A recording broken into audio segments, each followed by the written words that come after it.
감사합니다. 우리 앞뒤 좌우에 계신 성도님들과 인사하겠습니다. 사랑합니다. 축복합니다. 사랑합니다. 축복합니다. 아까도 기도한 것처럼 지난 주간이 추석 명절이었지요. 어떻게 잘들 보내시고 오셨지요? 얼굴을 뵈니까는 잘 보내시고 오신 것 같습니다. 그래서 감사합니다. 명절을 끝나고 나면 여러 후유증들이 좀 일어나요. 그래서 어떤 분들 같은 경우에는 병원 신세를 지는 분들도 많아요. 제가 명절 끝나자마자 병원을 좀 다녀왔는데요. 얼마나 사람이 많은지요. 북새통을 이루더라고요. 왜 이렇게 병원을 찾느냐 보니까는 너무 잘 드셔서 명절에 그동안 잘 먹지 않았던 이 기름진 음식을 하도 먹다 보니까는 소화불량 이런 거에 걸려서 또 병원을 찾는 분들이 있고요. 또 이게 너무 잘 노셔가지고 그러니까 다른 때는 바빠서 이렇게 놀지 못하지만 아이들과 같이 놀아주고 이러다 보니까 허리도 아프고 다리도 아프고 이래서 또 병원 찾는 분들이 있더라고요. 우리 특별히 여성분들 같은 경우에는 음식 준비하느라 많은 대가족들이 오래간만에 만나서 이렇게 식사 나누고 하다 보면 음식이 또 많이 필요하잖아요. 그러니까 이거 음식 준비하고 또 예수 믿지 않는 분들 같은 경우에는 차례 준비하고 이러다 보니까는 어깨다리가 또 아파가지고 오는 분들이 참 많습니다.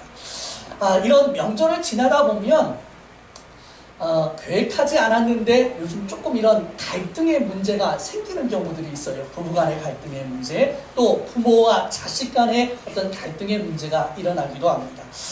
명절을 좀 그냥 잘 재미나게 행복하게 이렇게 좀 보냈으면 좋겠는데 이런 일이 있고 나면은 조금 마음이 좀 그렇지요. 또 가서 만나뵐 때 그 응어리져 있는 그런 마음도 있게 됩니다.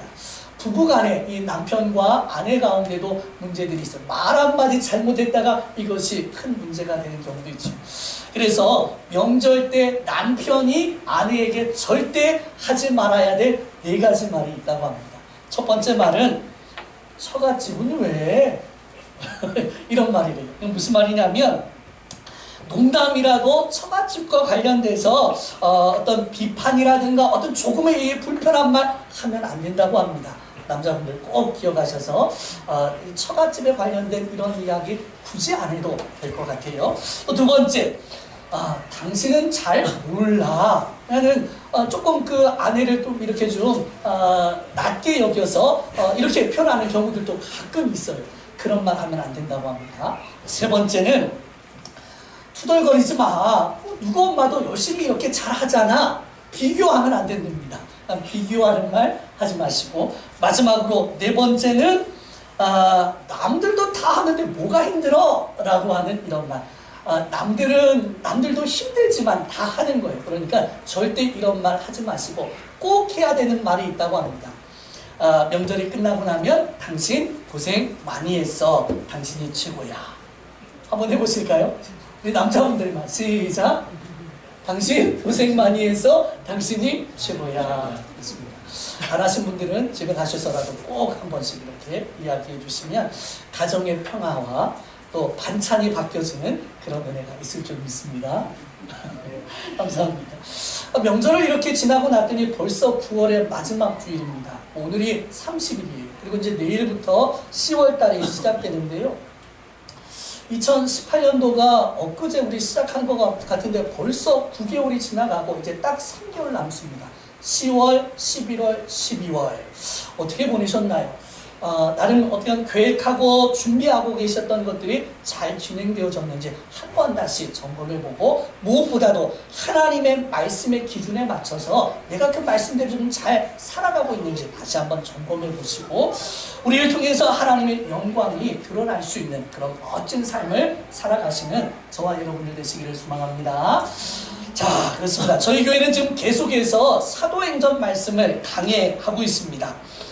지난 시간에 우리가 살펴본 말씀은요, 특별히 안디옥 교회, 이 안디옥 교회는 이방 민족, 이방 사람들이 모여서 세워진 교회입니다. 불과 1년 정도밖에 되어지지 않은 교회가 큰 일들을 많이 감당하지요. 특별히 복음을 전하는 일, 이방인들에게도 복음을 전하고 선교하는 일까지 이렇게 펼쳐가기 시작됩니다. 그곳에 세워진 두 명의 일꾼이 바나바와 바울이라고 하는 정말 우리 신약 역사 가운데 위대한 그러한 지도자들이 이 안디옥 교회에 세움을 받게 되어집니다. 더욱이 더 이 안디옥 교회에서는 이 바나바와 바울이라고 하는 이 두 사람을 선교지로 이제 파송을 하게 되어지는 거예요. 이전까지는 그 어디에서도 선교에 관한 이야기가 기록되어지지 있지 않습니다. 그러니까는 같은 이렇게 유대인들에게 복음을 전하기는 했겠지만 이방인들에게 복음을 전하는 이러한 일들은 당시에 별로 있지 않았다 이 말이죠. 그런데 안디옥 교회가 이제 이 이방 민족들에게 복음을 전하는 일을 시작하게 되어진 것입니다. 그 첫 번째 지역으로 구브로라고 하는 섬입니다. 지금 이스라엘에서 배를 타고 좀 지나가야 하고 터키와 이스라엘에 이렇게 이제 비슷한 위치에 이렇게 있는 그러한 섬이죠. 이 구브로라고 하는 지역에 가서 복음을 선포하게 되어지는데 당시 구브로에는요 총독이 있었습니다. 서기오 바울이라고 하는 총독이 있었는데 이 사람 옆에는 엘로마라고 하는 당시에 마법사, 마술사 또는 거짓 선지자가 항상 옆에 있어서 바로 이 서기오 바울이 하나님을 잘 섬기는 일에 방해를 하는 그러한 사람이었죠. 그럼에도 불구하고 이 서기오 바울이 바울과 이 바나바가 와서 말씀을 전하는 소식을 듣고 궁금한 거예요. 그래서 바울을 초청을 합니다. 그래서 그들에게 말씀을 듣게 되어지지요. 그 말씀을 통하여서 이 서기오 바울이 예수님을 만나는 귀한 역사가 일어나게 된 것입니다. 이렇게 이제 이 구브로의 사역을 마치고 이제 배를 타고 다시금 터키 지역으로 넘어가는데 이곳이 바로 비시디아라고 하는 땅입니다. 비시디아, 그곳에는 안디옥이라고 하는 또 마을이 있었던 거죠. 이 바울과 바나바 일행들이 이 비시디아 안디옥에 가서 이제 말씀을 전하고 복음을 전하길 이런 마음의 준비를 하고 있다가 때가 이제 안식일이 되어진 거예요. 안식일이라고 하는 것은 금요일 저녁부터 토요일 저녁까지, 토요일 해가 지는 이 시점까지를 안식일이라고 하지요. 유대인들은 안식일을 지킵니다. 우리는 주일을 지키지요. 주일이라고 하는 것은 예수님의 부활하신 날을 기념하고 우리는 이제 예수님이 우리의 모든 것의 중심이 된다라고 하는 의미를 가지고 주일을 지키고 있습니다. 그런데 여전히 지금 유대인들은 안식일을 지키고 있는 거예요. 아직도 그들은 예수님을 믿지 않습니다. 앞으로 메시아가 올 것이다 이렇게 생각하고 그 메시아를 지금도 기다리고 있는 거예요. 그러니까 지금 이 바울과 이 바나바 일행들이 유대인들을 만나기 위해서는 안식일에 회당에 가야 되는 겁니다. 회당이라고 하는 것은요 당시 유대인들이 하나님 앞에 예배드리는 장소를 마련해 두었는데 그것을 회당이라고 하죠. 이 회당에 가서 유대인들을 만나고 그들에게 말씀을 증거함으로 말미암아 그 말씀의 모든 내용이 결국 예수님에 관한 이야기다 라고 하는 것을 전달하기 위해서 또 나누기 위하여서 바나바와 바울 일행이 바로 이 회당이라고 하는 곳에 안식일에 가서 말씀을 듣고 말씀을 전하는 그런 시간이 되어진 것이죠. 특별히 감사한 것은 이 회당의 회당장이 아마 새로운 사람이 이렇게 들어오는 것을 본 거예요. 그런데 이 사람이 아마도 뭐 알았는지 몰랐는지는 잘 모르겠습니다. 그런데 그 사람에게 말씀을 전할 수 있는 기회를 줍니다. 그러기에 바울이 나가서 말씀을 전하게 되는 거죠. 자, 어떤 내용의 말씀을 전했느냐? 우리가 벌써 이 바울의 이 설교 세 번째 시간을 갖고 있거든요. 우리가 1편, 2편을 지지난 시간에 계속 우리가 말씀을 나눈 상태입니다. 무슨 이야기를 시작했느냐? 특별히 아브라함이라고 하는 이스라엘 백성들 가운데 믿음의 조상으로 여기는 그 아브라함을 누가 선택했느냐? 하나님이 선택했다. 이렇게 말씀하죠. 그것은 유대인들이 다 아는 사실인 것입니다. 그리고 그들이 애굽 땅에 있을 때 하나님의 놀라운 섭리를 통하여서 애굽 땅에서 건짐을 받았다. 이것도 당연히 다 알고 있는 상황이죠. 게다가 광야에서 40년을 그들이 살았는데 그 가운데서도 하나님이 지켜주셨다. 이렇게 이야기합니다.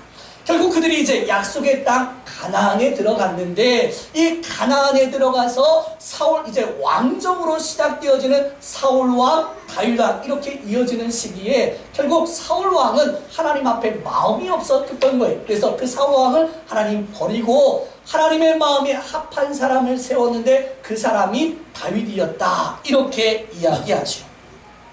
그러면서 이 다윗에게 이야기하는 것 중에 아주 중요한 한마디의 말씀, 뭐 여러 가지 말씀이 있지만 그 중에 아주 중요한 말씀을 합니다. 사무엘상 7장 12절에 이런 말씀을 해요. 내가 내 몸에서 내 씨를 내 뒤에 세워 그의 나라를 견고하게 하리라. 너 뒤에 이제 누군가 태어날 사람이 있는데 이 사람을 통해서 너의 나라 이스라엘을 견고하게 세울 것이다. 이렇게 말씀을 하고 약속을 맺어 주신 것입니다. 그래서 우리 지난 시간에 23절에 이렇게 말씀하죠. 이 사람의 후손에서 이스라엘 위하여 구주를 세우셨으니 곧 예수라. 이렇게 말씀합니다. 그러니까 지금 앞에 이 다윗에게 약속해 두었던 그 견고하게 세울 그 사람이 있는데 그 사람이 언제 옵니까? 이제 신약시대에 예수님께서 이 땅에 오셔서 그 하나님의 약속, 다윗에게 말씀하셨던 약속을 이루어내셨다. 그분이 바로 예수님이다. 이렇게 이 바울이 선포해 주고 있는 내용인 것입니다. 그런 가운데 이렇게 지금 말씀을 선포함에도 불구하고 지금 그 자리에 있는 유대인들은 좀 이 말씀을 잘 알아듣지 못하는 거예요. 그래서 한 가지 또 다른 예를 가지고 설명을 해 주는 것이죠. 당시에 광야에서 외치는 자의 소리가 있어. 이렇게 이미 뭐 구약에도 말씀했지만 사람들이 광야를 나아갑니다. 나가는 이유가 있어요. 이 사람 만나기 위해서 나가죠. 이 사람은 약대 털옷을 입고 메뚜기와 석청을 먹습니다. 좀 다른 거예요. 일반 사람들과 다르게 그렇게 행동하는 사람이 있었던 거예요. 광야까지 나가는 이유는 이 사람 보기 위해서 나갑니다. 이 사람이 누굽니까? 우리가 잘 알고 있는 세례 요한이라고 하는 사람이죠. 사람들은 이 세례 요한을 선지자다 이렇게 여깁니다. 어떤 사람들은 이 세례 요한이 마치 그리스도다 이렇게 여기는 사람들도 있었던 거예요. 그러니까 그 그리스도라고 생각하는 세례 요한을 만나기 위해서 많은 사람들이 광야에 나가서 이 세례 요한을 만나게 된 것이지요. 그런데 이 세례 요한이 한마디 말을 합니다. 이 말씀이 아주 중요한 거예요. 그들에게 선지자로 여기고 또 그리스도로 여기던 그분이 했던 말이기 때문에 중요한 말입니다. 뭐라고 말하냐면 나는 그리스도가 아니라 내 뒤에 오시는 이가 있으니 그는 나는 그의 그 발에 신발끈을 풀기도 감당하지 못하리라. 그러니까 나는 그리스도가 아니라 너희들이 말하고 너희들이 생각하는 그리스도가 아니라 나는 선지자인데 미리 먼저 보냄을 받은 선지자인데 내 뒤에 오시는 분이 있다. 그런데 이 내 뒤에 오시는 분의 그 신발끈조차도 나는 만질 수 없는 그 풀 수 없는 감당할 수 없는 사람이다. 그분이 이제 뒤에 오신다. 이렇게 이야기를 하고 있는 거예요. 바로 그분이 누구냐? 지금 이 바울은 이 분에 대해서 분명하게 이야기하는데 그분이 바로 지금 내가 계속해서 이야기하고 있는 예수 그분이 그분이다. 이렇게 지금 말씀해 주고 있는 것이죠. 그런데도 불구하고 이렇게까지 많은 사람들이 예수님을 직접 만나봤고 예수님을 통하여서 역사를 경험했고 사람들이 예수님을 많이 따라다녔음에도 불구하고 당시에 바리새인들, 서기관들, 종교의 지도자들이 이 예수님을 그냥 내버려 두지 아니하고 십자가에 못 박아 죽이게 합니다. 그런데 그를 죽이는 와중에 빌라도라고 하는 총독, 다시 유대인들의 총독이지요. 그 총독에게 이 예수님을 끌고 갑니다. 근데 뭐라고 성경이 기록하냐면 이 예수님에게는 어떠한 죄 아무리 찾아봐도 죄가 하나도 발견되지 않았다. 당연히 놓아줘야 되는 겁니다. 그럼에도 불구하고 백성들이 빌라도에게 이 예수를 못 박아 죽여라 이렇게 선포하니까 백성들의 동요에 두려워서 결국은 그 빌라도가 예수님을 십자가에 못 박게 되어지는 그러한 사건이 벌어졌다라고 하는 것이죠. 가장 무서운 당시에 가장 비참하고 가장 악한 사람들을 향해서 처형을 하는 것이 바로 십자가 처형이었습니다. 예수님께서는 이 십자가에 의해서 죽임을 당하고 말았다. 이렇게 성경이 기록하고 있죠. 사랑하는 성도 여러분, 왜 예수님이 이 십자가에 못 박혀 죽었습니까? 그것도 다른 것이 아니라 가장 비참하고 처참한 이런 십자가에 못 박히신 것은 다른 것이 아닙니다. 그만큼 우리의 죄가 크고 많고 그 죄를 사람이 도무지 감당할 수 없는 그런 죄이기 때문에 예수님이 우리를 대신해서 이 십자가에 못 박혀 죽임을 당하신 것이다 라고 하는 것이죠. 이 사실을 믿기를 소망합니다. 자, 이러한 와중에 이제 지금 이 모든 과정을 지금도 예수님을 통해서 본 사람들이 많이 있고 이런 사람들을 향해서 증인이라고 말하지요. 그러니까 예수님을 직접 경험하고 또 십자가의 사건을 보고 여러 사람들이 여전히 지금 살아서 증인으로 삶을 살고 있고, 바울 역시 하는 이야기가 나도 증인인데 나는 다메섹이라고 하는 곳에서 예수 믿는 사람을 죽이기 위해서 찾아가던 그 와중에 나도 그 예수님을 직접 만났다. 그 증인 중에 한 사람이 나다. 이렇게 지금 이야기하면서 이 본문의 말씀을 계속해서 지금 설명해 가고 있는 것입니다. 구약의 다윗의 후손으로 오실 메시아로 이 다윗에 관한 이야기를 했고, 이제 신약의 광야에서 외치는 자의 소리로서 세례 요한을 통해서 말씀하신 메시아, 그분이 이제 오셨고 우리를 위해서 죽으셨다. 이것을 쭉 이야기하면서 오늘 본문에 이제 결론적으로 한 가지 더 이야기를 하고 있습니다. 무슨 내용이냐? 바로 이 예수님을 힘입지 않고서는 절대로 지금 너희들이 그렇게 소망하고 원하는 구원이라고 하는 일은 일어나지 않는다. 결국 예수님을 힘입어야 구원을 얻는다. 이 말씀을 마지막으로 바울은 하고 있는 것입니다. 그래서 오늘 저는 여러분들과 함께 오직 예수를 힘입는 자가 됩시다 라고 하는 제목으로 함께 은혜를 나누기를 소망합니다. 한번 따라서 하실까요? 오직 예수를 힘입는 자가 됩시다. 한 번 더요. 시작. 오직 예수를 힘입는 자가 됩시다. 그렇습니다. 그럼 어떻게 해야 이 예수님을 힘입게 되어지느냐? 우리 말씀이 오늘 우리에게 가르쳐주는 이 내용을 우리가 하나하나씩 읽어가면서 살펴보도록 하겠습니다. 자, 32절의 말씀 같이 읽겠습니다. 시작. 우리도 조상들에게 주신 약속을 너희에게 전파하노니. 이렇게 말씀합니다. 우리도 지금까지 예수님에 관한 이야기를 쭉 설명을 하고 있다가 갑자기 약간의 분위기를 지금 바꾸어서 우리도 이렇게 지금 이야기로 시작하죠. 바울이 왜 지금 우리도 라고 하면서 이 말을 시작하느냐 이유가 있습니다. 지금 이 회당에 모여있는 사람들은 다 유대인들이에요.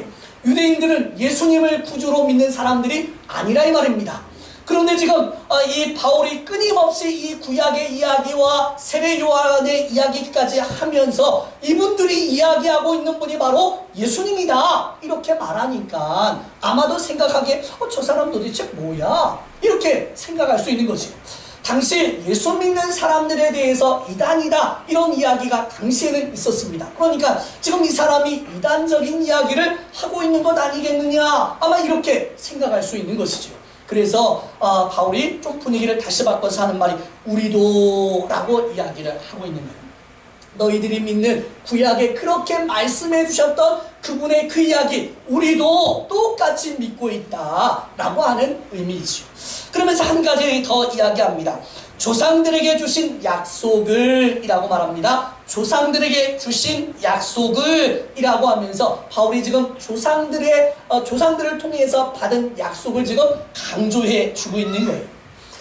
사랑하는 성도 여러분, 이스라엘 백성은 어떤 종교입니까? 약속을 믿는 종교예요. 그래서 하나님은 끊임없이 이스라엘 백성들과 약속 언약을 맺습니다. 그래서 우리가 잘 알고 있는 창세기 3장에 가서 보면은 이 행위 언약이라고 해서 선악과를 먹으면 죽으리라, 이렇게 먹으면 죽는다라고 하는 언약을 맺었죠. 그런데 결국은 이스라엘 백성들, 특별히 이 하와가 그 말씀을 어기고 선악과를 먹게 되어지는 이런 일이 벌어지지 않습니까? 그 결과가 에덴 동산에서 쫓겨납니다. 땀을 흘리고 고생하지 아니하면 이렇게 곡식을 얻을 수 없는 그런 고통을 당하죠. 그때부터 해서 그들은 언약에 대해서 굉장히 민감합니다. 약속, 언약 같은 의미예요. 그런데 특별히 지금 그들이 지금 말씀하고 있는 이 언약이라고 하는 것은 우리 성경에서도 분명하게 이야기하죠. 우리 성경에 구약 성경, 신약 성경 이렇게 말씀하잖아요. 구약이다, 신약이다. 구약이라고 하는 것은 옛 언약을 말씀하는 거예요. 옛날에 세워진 언약, 옛 언약이라고 하는 뜻이 있습니다. 신약은 그럼 무슨 말입니까? 새로운 언약. 누구를 통해서 만들어진 언약입니까? 예수님을 통하여서 새롭게 만들어진 언약, 신약이라고 하죠. 그러니까 이 언약에 대해서는 그들은 항상 중요하게 여겼던 거예요. 구약의 말씀들을 끄집어내어서 하나님 이렇게 말씀하셨지요 라고 그들은 하나님에게 기도합니다. 왜냐하면 하나님은 언약에 대해서 신실하신 하나님, 이 언약 말씀만 끄집어내고 이야기하면 하나님은 그 말씀을 분명히 이해하셔야 되는 그런 분이기 때문에 그렇지. 그래서 우리 신구약의 역사 가운데 하나님이 이행하시겠다 약속하신 것 중에 안 이루어진 것이 단 하나도 없습니다. 그래서 우리도 여전히 이 약속의 말씀인 성경 말씀을 자꾸 우리가 읽고 나누는 것은 이 안에 하나님의 약속이 있기 때문에 그런 거예요. 그 약속을 우리에게도 똑같이 적용해서 하나님 우리에게 이렇게 약속하셨잖아요. 그러면 우리에게도 이런 은혜가 있어야 되는 것 아니겠습니까? 라고 말할 수 있는 권리가 있는 거지. 그만큼 이스라엘 백성들에게 이 약속이라고 하는 언약은 매우 중요한 거예요. 조상들 대대로 그 언약을 맺어주셨다 이렇게 말씀하고 있죠. 그러면서 또 이런 말씀을 하세요. 민수기 23장 19절에 하나님은 이 약속을 지키지 않을 수 없는 이유가 바로 여기에 있는데 이렇게 말씀합니다. 하나님은 사람이 아니시니 거짓말을 하지 않으시고 인생이 아니시니 후회가 없으시도다. 어찌 그 말씀하신 바를 행하지 아니하시며 하신 말씀을 실행하지 않으시랴. 그러니까 절대 우리 하나님은 약속을 변개하거나 실행하지 않을 수 없는 분이시다. 그렇기 때문에 그 약속은 중요하다. 문제는요, 하나님은 분명하게 우리에게 약속을 이행하십니다. 근데 이 약속의 다른 당사자인 우리들은 하나님과 약속 맺어놨어요. 그런데도 불구하고 지키지 않는 거예요. 왜 우리에게 은혜가 없느냐? 하나님의 약속을 믿지 아니하니까 은혜가 없는 거예요. 왜 우리에게 역사가 안 나타나느냐? 그 약속의 말씀을 우리가 굳건히 붙들지 아니하니까 우리에게 그런 역사가 없는 것입니다. 오늘도 마찬가지입니다. 하나님은 끊임없이 말씀해 줍니다. 그 말씀을 우리가 잘 받으셔서 그것이 하나님과 나와 맺은 약속이다, 언약이다 생각하시고 그 말씀을 따라 행하는 저와 여러분들 되어주시기를 축복합니다. 아멘. 자, 그러면서 이제 아주 중요한 이야기를 또 이어서 합니다. 33절의 말씀. 자, 같이 한번 읽겠습니다. 시작. 곧 하나님이 예수를 일으키사 우리 자녀들에게 이 약속을 이루게 하셨다 함이라. 시편 둘째 편에 기록한 바와 같이 너는 내 아들이라 오늘 너를 낳았다 하셨고, 이렇게 말씀해요. 제가 이제 성경을 읽고 또 준비하다가 어려움을 봉착하는 말씀들이 간혹 있습니다. 왜요? 저도 잘 몰라요. 왜냐하면 이 깊은 내용을 어떻게 다 알 수 있겠습니까? 이 말씀을 보는데 참 어려웠어요. 무슨 말씀이냐? 현대인의 성경에 이것을 이렇게 표현합니다. 제가 읽어드릴게요.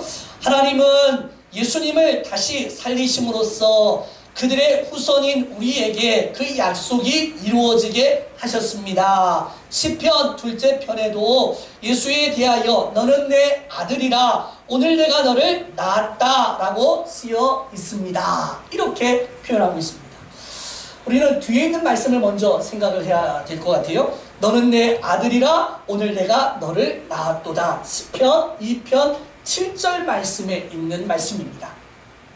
그런데 이 말씀을 언제 사용하느냐? 어느 때 이 말씀을 사용하느냐? 바로 왕의 대관식. 그러니까 왕의 자리에 올라가는 이 대관식에 이 말씀을 선포하는 겁니다. 그러면서 이 말씀에 의도가 있는 거예요. 이제 하나님께서 이스라엘 왕으로 기름을 부어 세울 때에 이제 그 사람은 하나님으로부터 다시 태어나서 하나님과 그 사람, 그 왕이 아버지와 아들과의 관계가 맺어진다 라고 하는 의미가 있는 거예요. 그러니까 이제 지금 이 너는 내 아들이라 내가 너를 낳았도다 라고 하는 말씀의 선포를 통하여서 하나님은 아버지가 되어주시고 그 이제 왕은 아들이 되어서 하나님의 나라를 다스리고 통치하게 되는 것이죠. 그러한 말씀을 지금 오늘 본문이 우리에게 이야기해 주고 있는 것입니다. 너는 내 아들이다. 이제는 이제 예수님을 지금 예수님에게 이러한 지금 예수님에게 오늘 본문의 말씀처럼 너에게 그런 약속을 이행함으로 말미암아 예수님과 하나님과 예수님 사이가 아버지와 아들의 관계로 회복되어졌다. 그런데 이 두 분만이 아니라 그 이후에 나온 우리 모든 하나님의 택한 백성들이 하나님과 우리 사이가 아버지와 아들의 관계로 회복되어진다 라고 지금 이렇게 선포해 주고 있는 거예요. 자, 34절과 35절 이어서 한 번 더 읽겠습니다. 시작. 또 하나님께서 죽은 자 가운데서 그를 일으키사 다시 썩음을 당하지 않게 하실 것을 가르쳐 이르시되 내가 다윗의 거룩하고 미쁜 은사를 너에게 주리라 하셨으며 또 다른 시편을 일렀으되 주의 거룩한 자는 썩음을 당하지 않게 하시리라 하셨느니라. 아멘. 무슨 말이냐면 지금 앞에서 계속 이야기한 구약의 약속이 바로 예수님으로 말미암아 성취되어졌다. 이것을 지금 계속 설명해 가고 있는 것입니다. 이사야서 55장 3절의 말씀에 이렇게 말해요. 너희는 귀를 기울이고 내게로 나와서 들으라. 그리하면 너희의 영혼이 살리라. 내가 너희를 위하여 영원한 언약을 맺으리니 곧 다윗에게 허락한 확실한 은혜이니라. 이렇게 말씀합니다. 그러니까 영원히 살 수 있는 언약을 맺어줬는데 이 언약을 누구와 맺었느냐? 다윗과 맺었다. 이렇게 말씀해요. 그러면서 시편 16편 10절 말씀에 다윗의 고백이 시가 이렇게 담겨져 있습니다. 이는 주께서 내 영혼을 수월에 버리지 아니하시며 주의 거룩한 자를 멸망시키지 않으실 것이미로다. 수월에 버린다, 썩임을 당하지 않게 한다 라고 하는 이 말씀과 같은 의미. 죽어서 영혼이 썩어져서 버림받아지지 아니하고 하나님께서 그를 끝까지 지키시고 보호해 주시겠다, 이렇게 지금 말씀하는 그러한 시편의 고백이 담겨져 있는 것이죠. 여기서 한 가지 더 우리가 생각해 봐야 할 것은요, 바울이라고 하는 사람은 유대인입니다. 그러니까 어릴 때부터 유대교에 자라서 유대인들의 어떤 생각이라든가 그들이 받는 말씀에 대해서 너무나도 잘 알고 있는 거예요. 그래서 과거에 이 바울이라고 하는 사람은요, 스데반이 예수님을 전함으로 말미암아 죽임을 당하는데 그 죽임을 당하는 것을 마땅히 여깁니다. 그 일에 동참을 했던 사람이 바울이지요. 그리고 나서 이제 시간이 지나서 예수 믿는 사람이 다메섹에 있다, 이 이야기를 듣습니다. 그들을 그냥 내버려두면 이건 이단 행위다, 절대 놔둘 수 없는 거죠. 그래서 그들이 있는 그 다메섹으로까지 가서 그들을 잡아서 옥에 가두거나 죽이려고 했던 사람이 바로 바울인 거예요. 그러니까 이 사람은 이 구약에 대해서 누구보다도 잘 알고 있는 사람인데, 이전에 지금 이 다메섹에서 예수님을 만나기 전까지는 이 사실이 예수님에 관한 이야기라는 것을 조금도 몰랐던 것입니다. 그러니까 뭐 당연히 예수 믿는 사람을 죽이기도 하고 이렇게 감옥에 집어넣기도 하고 또 스데반 죽는 것이 마땅하다, 이렇게 여겼던 거예요. 그런데 다메섹에서 부활하신 예수님을 만나버린 겁니다. 그러면서 이 구약의 말씀들을 쭉 생각해 보니까 이 말씀들이 다 예수님에 관한 이야기였구나, 그것을 깨달은 거예요. 그래서 지금 유대인들에게 이 사실, 자기가 알았던 이 사실을 이렇게 지금 설명하면서 너희들도 이 유대인들의 이 의미가 바로 이 예수님을 믿어야 하는 것, 예수님을 알지 못했기 때문에 지금 너희들 잘못하고 있는 것이다, 이 이야기를 전하고 싶은 것이지요. 이것을 좀 더 확실하게 설명하기 위해서 36절과 37절이 말씀합니다. 자, 한 번 더 읽겠습니다. 시작. 다윗은 당시에 하나님의 뜻을 따라 섬기다가 잠들어 그 조상들과 함께 묻혀 썩임을 당하였으되 하나님께서 살리신 이는 썩임을 당하지 아니하였나니. 무슨 말입니까? 아니, 분명히 하나님 약속했어요. 멸망하지 않게 하겠다, 죽음에서 썩지 않게 하겠다 약속을 했는데 결국 다윗은 죽었고요, 썩었습니다. 그렇다고 말하면 지금 이 구약의 이 말씀이 다윗을 향해서 한 말씀이 아니라 이 말이지요. 다른 누군가에 대한 말씀이라 이 말입니다. 그 말씀이 누구냐? 바로 예수님이다, 이렇게 지금 설명을 하고 있는 것입니다.